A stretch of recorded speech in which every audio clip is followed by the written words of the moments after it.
पेट की समस्या के साथ में सिर में दर्द। जी।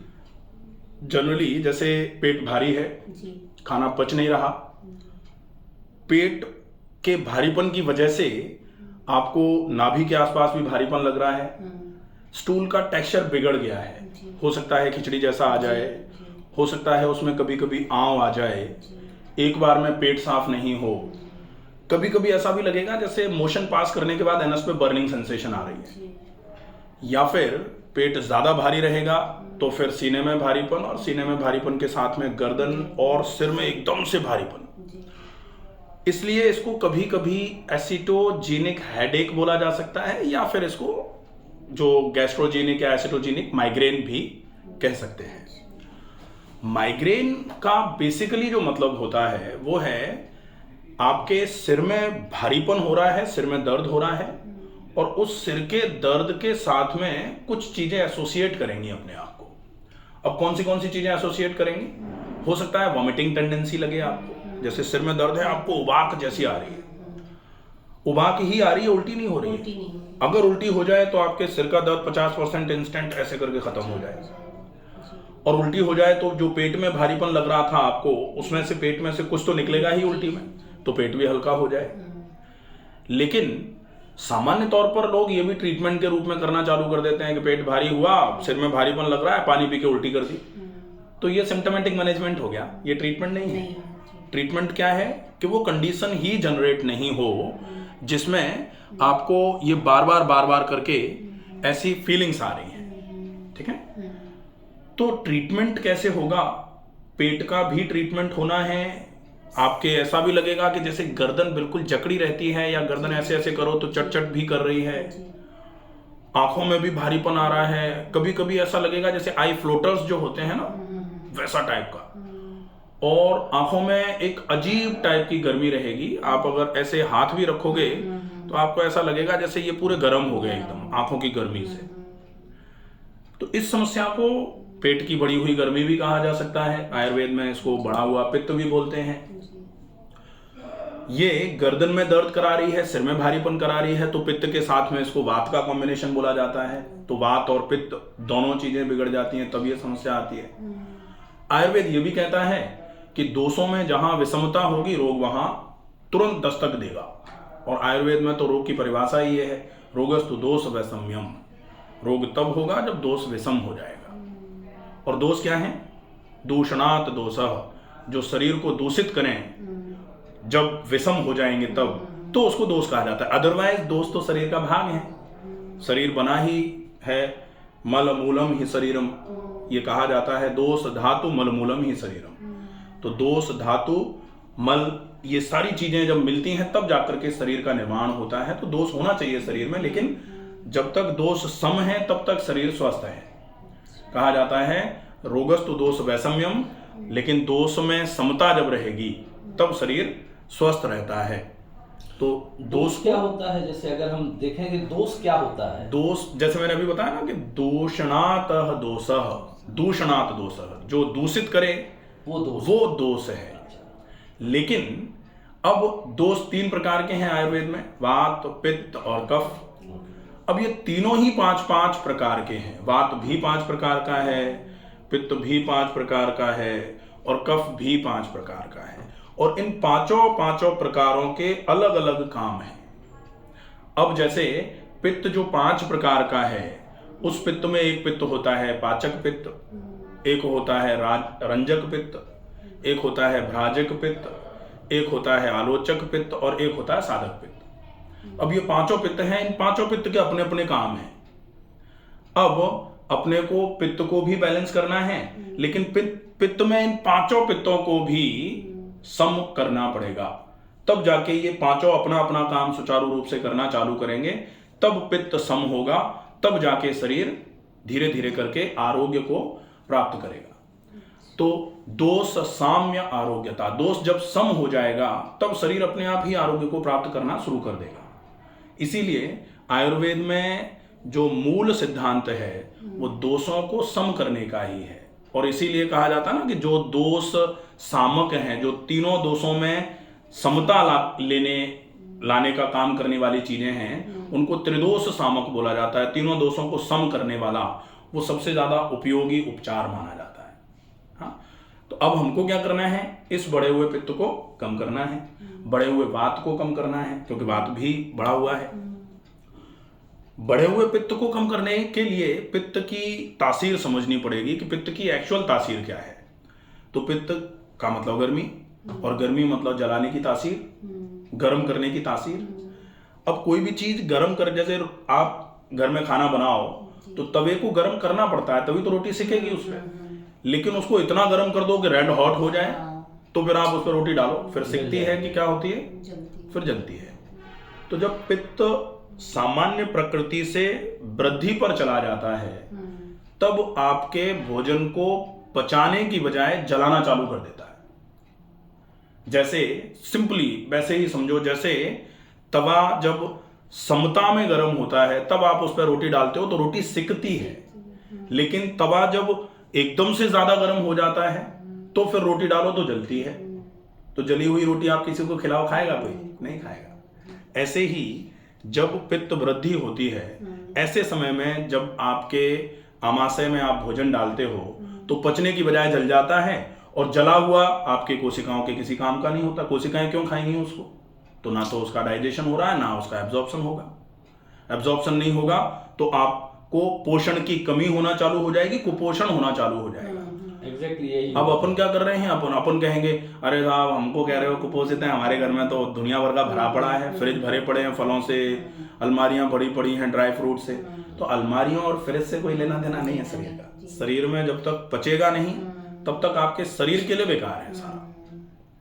तो आप खा भी रहे हो लेकिन खाने के बावजूद शरीर का पोषण नहीं हो रहा, क्योंकि पित्त वृद्धि है। ठीक है। अब वात भी विकृत हुआ है, तो वात का भी स्थान आमाशय ही होता है, वात का जनन भी आमाशय से ही शुरू होता है। जैसे ही अपचन होगा वात जनरेट होना चालू हो जाएगा। अपचन हुआ, वात बना, और वो वात 5 पंचवायु जो होती है ना, 5 प्रकार का वात होता है, प्राण, अपान, उदान, समान और व्यान। तो ये पांचों में से कौन सा बिगड़ रहा है उससे रिलेटेड आपको परेशानी कराना चालू कर देगा। आपका उदान वात बिगड़ गया, ऊपर की तरफ मूवमेंट कराने वाला, वो बिगड़ेगा, वो प्रॉब्लम कर देगा। तो वो एकदम यहाँ भारीपन लेके आएगा, बाल खराब हो जाएंगे, आंखों से संबंधित रोग होना चालू हो जाएंगे, गला खराब रहना चालू हो जाएगा। तो ये सारी चीजें आपको आना चालू हो जाएंगी। ठीक है। अब इस पूरे को मैनेज अगर करना है तो कंप्लीट रूटीन का फॉलोअप करना पड़ेगा, सवेरे से लेके शाम तक। पूरे रूटीन का सही फॉलोअप करोगे तो ये सारी समस्याएं बिल्कुल क्लियर हो जाएंगी, कोई दिक्कत नहीं है। उस फॉलोअप में सबसे पहले आप अपनी आंतों को पूरे तरीके से एक बार धो करके साफ कर दो। धो करके साफ करने के बाद वो साफ बनी रहे इसके लिए प्रयास करो, और प्रयासरत बने रहो। क्योंकि आज आपने कपड़े को धो करके बिल्कुल, जिस टी शर्ट को बिल्कुल सफेद टी शर्ट है, आला में धो दी, आला बिल्कुल साफ कर देगा, सफेद, लेकिन कल ही कीचड़ में डाल दी तो फिर बेकार हो गई। तो आप धो करके साफ कर दो, और दोबारा खराब नहीं हो, दोबारा गंदी नहीं हो आंतें, इसका विशेष ध्यान रखो। तो दोबारा आंतें गंदी कब होती हैं? 2 ही रीजन होते हैं। एक तो आप फिर गंदा कुछ खा दो। अब ये तो शब्द बहुत खराब लगता है, कौन गंदा खाता है? कोई नहीं खाता। लेकिन जिसको हम अच्छा समझ के खा रहे हैं, कभी कभी ये हमारी आंखों का भ्रम होता है। जैसे हम जो आजकल चल रहा है खाना, वो सारा का सारा मेरे हिसाब से बेकार है, लेकिन हम उसको अच्छा समझ के खा रहे हैं, बच्चों को भी खिला रहे हैं। आज भी मैं कहीं पढ़ रहा था पेपर में कि जो आजकल पैक्ड आइटम्स आ रहे हैं वो बच्चों को भयंकर नुकसान कर रहे हैं, बच्चों को इतनी बड़ी बड़ी समस्याएं हो रही हैं उससे। और फिर भी हम जैसे ही कहीं ट्रैवल करते हैं, कहीं जाते आते हैं, किसी के घर गए हुए हैं तो उनके बच्चों के लिए ले जा रहे हैं, कोई हमारे घर आया है तो वो हमारे छोटे बच्चों के लिए लेके आ रहा है। ये सब खराबी है।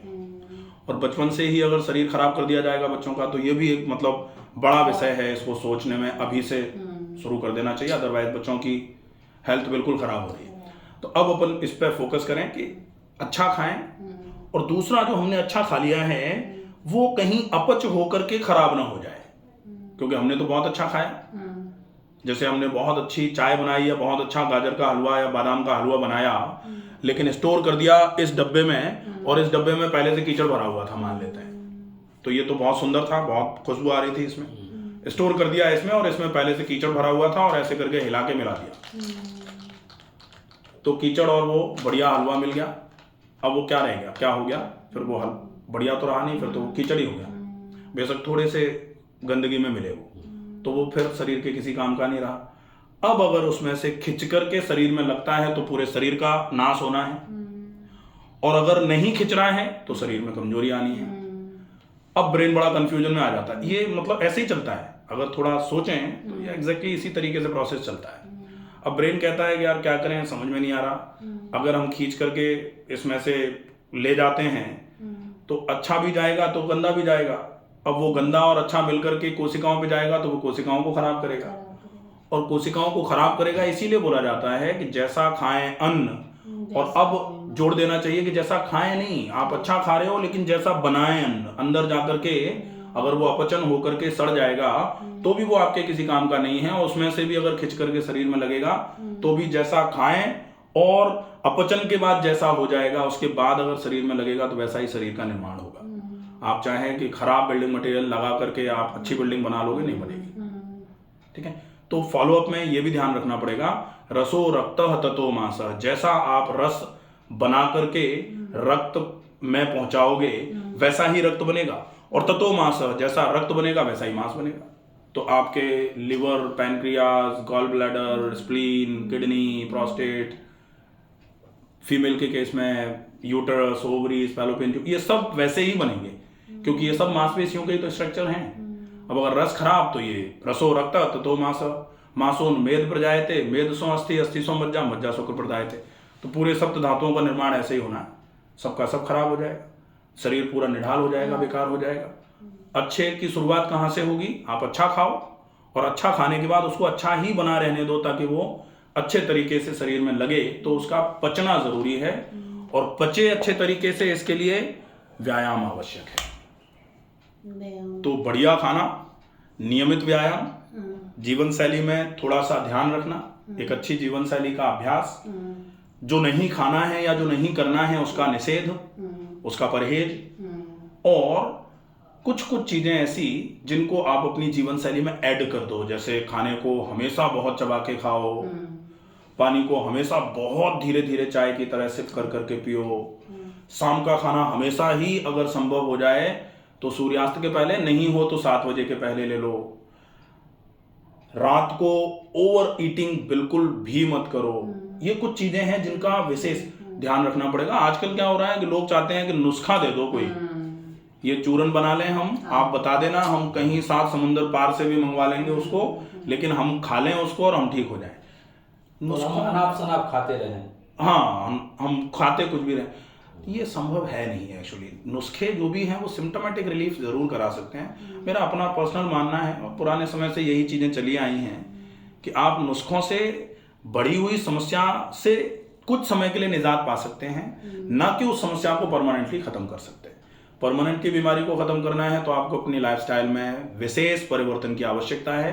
जो खराब हुई है उसको आप ट्रैक पर लेके आओ, तो ही आप पूरे तरीके से ठीक हो जाएंगे, अदरवाइज तो घूमते ही रहना है, प्रॉब्लम रहेगी। इनके केस में क्या इनको फूड हैबिट क्या रखनी चाहिए? हाँ, जैसे वो अब अपन देखेंगे कि आप एक्सरसाइजेस क्या क्या कर लो, आप फूड हैबिट्स कैसी रखो, आपको परहेज क्या करना है, आप ट्रीटमेंट्स क्या ले सकते हैं, और आपके विशेष जो आपके लिए विशेष बिंदु जो रहेंगे, स्पेशल पॉइंट्स, की पॉइंट्स, वो क्या होंगे, ये हम आपको पूरा अलग से बता देते हैं। एक कंप्लीट पैकेज, एक कंप्लीट प्लान आपको नेक्स्ट में बता देते हैं। ठीक है।